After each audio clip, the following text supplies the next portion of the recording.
A paz está selada. Flamengo e Vasco será disputado no Maracanã. Jogo com mando do Vasco, 50-50 como tem que ser. A ideia estapafúrdia do Pedrinho acabou sendo colocada de lado e finalmente o bom senso prevaleceu. Afinal de contas, não fazia menor sentido, né, que essa partida fosse disputada em São Januário, principalmente com torcida única. Atenção, dando o crédito, a notícia foi dada em primeira mão pelo companheiro Vene Casagrande, confirmada por aqui pelo canal, tá, pessoal? Então, uma boa notícia, uma excepcional notícia, não só para os dois times, né, que vão jogar no principal palco do Rio de Janeiro, quanto para o futebol do Rio de Janeiro, né, que não vai ter essa excrescência da torcida única. Roda a vinheta.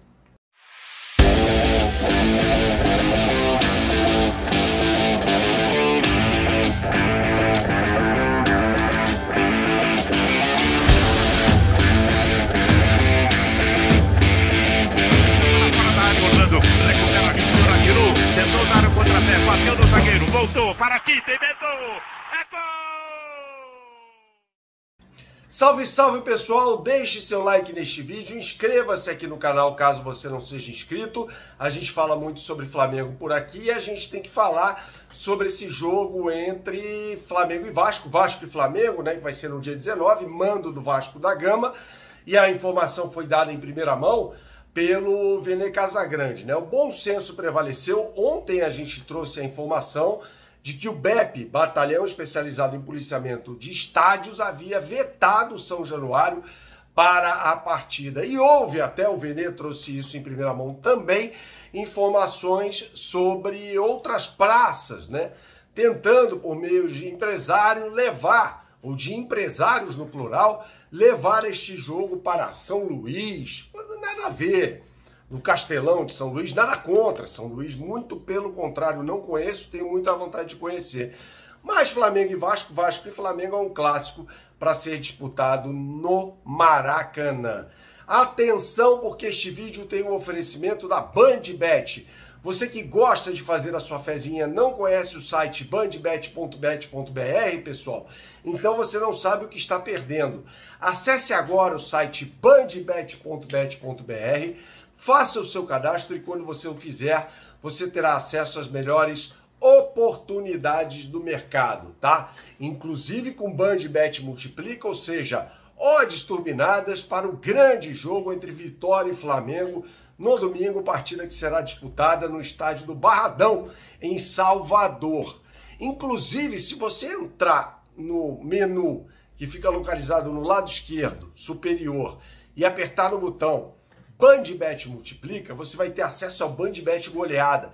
E aí você aposta no número de gols que será marcado na rodada do Campeonato Brasileiro, rodada de número 2 do Campeonato Brasileiro. BandBet, um lance, infinitas possibilidades, jogue com responsabilidade para maiores de 18 anos. Eu desci a lenha aqui no Pedrinho, né, nos últimos vídeos gravados, inclusive por achar que ele foi um péssimo comentarista, tinha até uma babação de ovo para ele no próprio Grupo Globo, tá? Quando ele fazia jogo com alguém, nossa, Pedrinho, tal, aulas. Aula do quê, gente? Ele foi falar certa vez sobre jogo de posição num jogo entre Flamengo e Vasco em 2020, em São Januário, por sinal, que o Flamengo venceu por 2-1 com o gol do Bruno Henrique, e disse lá que jogo de posição tinha jogadores estáticos, aquela coisa toda, ou seja, não fazia a menor ideia do que se tratava o jogo de posição. Então era um comentarista meia boca que era um pouco mais erudito e falava lá 3 frases de efeito sobre linha de 3, a saída lavoupiana, sobre linhas altas, bloco baixo, bloco médio e tal, e o pessoal caía no conto, ou melhor dizendo, no canto da sereia, né? Um péssimo comentarista, sempre achei. Inclusive o auge foi quando ele falou que o scout da CBF foi muito bem ao encontrar o Rafinha, quando o Rafinha jogava no Leeds, que era um time de Premier League, à época treinado pelo grande Marcelo Bielsa. E ele não sabia, ele admitiu isso depois, não sabia onde o Rafinha jogava, não tem obrigação de saber.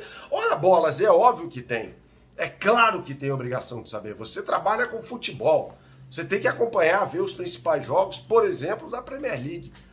Então, assim, é uma situação que, para mim, não vale, né? Mas voltando aqui, né, eu contextualizei o Pedrinho comentarista, agora eu vou falar sobre o Pedrinho dirigente, que também é muito fraco, né?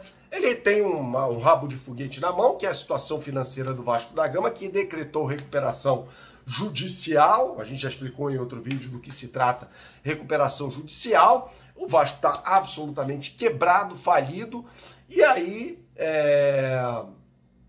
chega-se a essa situação, finalmente, de um discurso protecionista ao Vasco da Gama, que não pensa no futebol brasileiro. Veja, já disse aqui, o Vasco da Gama tinha todo o direito de jogar em São Januário, se assim desejasse, tá? Todo o direito, absolutamente todo o direito. A questão toda foi que ele falou, num vídeo até, uma entrevista, eu não me lembro aqui, se não estaria o crédito aqui, a gente sempre dá os créditos aqui, em que ele falou que não, que a partida seria disputada em São Januário independentemente das condições, fosse com torcida única ou torcida mista, o que é um verdadeiro absurdo, né? E a CBF, no seu regulamento do Campeonato Brasileiro, não contempla a possibilidade de jogos disputados em São Januário, sendo clássicos do futebol carioca. Se fosse contra o Botafogo, contra o Fluminense, contra o Vasco não ia complicar. Aliás, o Vasco vendeu mandos de jogos, né, se eu não me engano, contra Palmeiras e Santos, para jogar em Brasília. Por que ele não jogou em São Januário, então, com esses times? Né? Ah, mas não tem segurança para a torcida. O estádio tem que prover segurança. O Estado tem que prover segurança. A torcida do Vasco é tretada com a torcida do Santos. Bem tretada. Já teve uma batalha campal, literal, entre torcidas organizadas dos dois clubes. E aí, a torcida do Santos esteve presente em São Januário no último final de semana, no jogo entre Flamengo e Vasco, Vitória Vascaína, por 2-1. E teve lá torcida mista, não aconteceu absolutamente nada, e tudo rolou numa boa, numa nice. Né? Então, é necessário que haja a realização de jogos com torcida mista no Rio de Janeiro, porque esse negócio de torcida única fere a tradição do futebol carioca. Já falei sobre isso em outros vídeos. Eu me acostumei a ver Maracanã dividido em clássicos. Dividido não porque a torcida do Flamengo é maior, mas com o lado direito com a torcida adversária e o lado esquerdo para a torcida do Flamengo. E eu fico muito triste com o fim do Maracanã como eu o conheci. Esse monstrengo que está aí não é o Maracanã. E fico muito triste com essa questão levantada, essa hipótese colocada de torcida única nos estádios. Saudações, até a próxima e tchau, tchau.